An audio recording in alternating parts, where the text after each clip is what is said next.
Oi pessoal, tudo bem com vocês? Bom, eu vim trazer uma reflexão para esse dia e a minha reflexão de hoje é sobre comparação. Sim, comparação.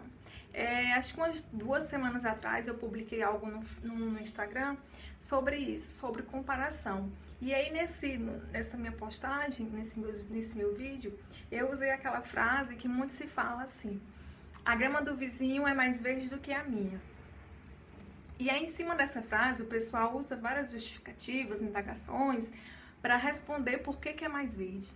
Então, assim, quando você entra nesse campo de comparar a sua grama com a grama do outro, você está entrando num campo de comparar a sua vida, a sua história, os seus processos com a vida do outro, com a história, com o processo do outro. Então, perde quem está se comparando e perde quem está sendo comparado. Porque, assim, e mais do que isso, a gente está sendo ingrato com Deus. Porque Deus tem um plano especial para cada um. Deus trata cada um pela sua singularidade.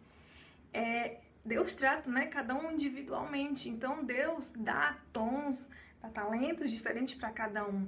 E aí o que eu vou fazer com esses meus dons e esses talentos? Eu vou ficar sempre comparando com a vida do outro, com o processo do outro.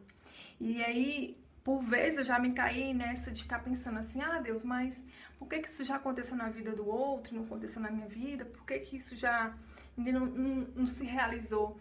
Então, eu venho aprendendo, principalmente, descobrir quem eu sou em Cristo. E quando, a partir do momento que eu sei quem eu sou em Cristo, todo esse sentimento de comparação se desfaz, porque eu começo a entender que Deus tem sim um plano especial para mim, para o outro, e que para que esse plano, né, que Deus tem para minha vida se cumpra, eu preciso me desvencilhar dessas armadilhas, né, que é entrar nesse campo de comparação. E aí quando você vai para as escrituras, na Bíblia tem a história de Caim e Abel.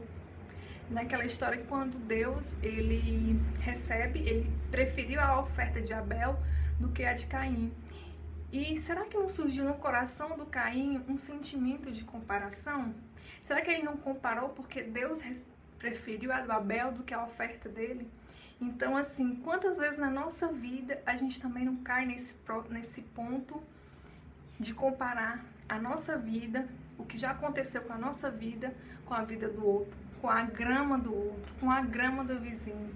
Então, assim, a minha reflexão é sobre isso. E quando a gente olha para nossa mão, nós temos 5 dedos diferentes. E é assim também, né? As pessoas são diferentes, então é como já havia falado, Deus dá dons e talentos diferentes para cada um.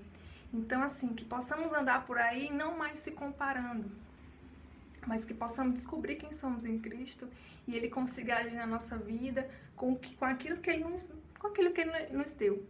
E gostaria de mais uma vez agradecer pelo carinho, pelas mensagens, pelos comentários. Isso tem me motivado a vir aqui e falar mais sobre os meus processos, sobre as minhas reflexões. E eu espero que vocês estejam gostando. E até mais. Beijinho!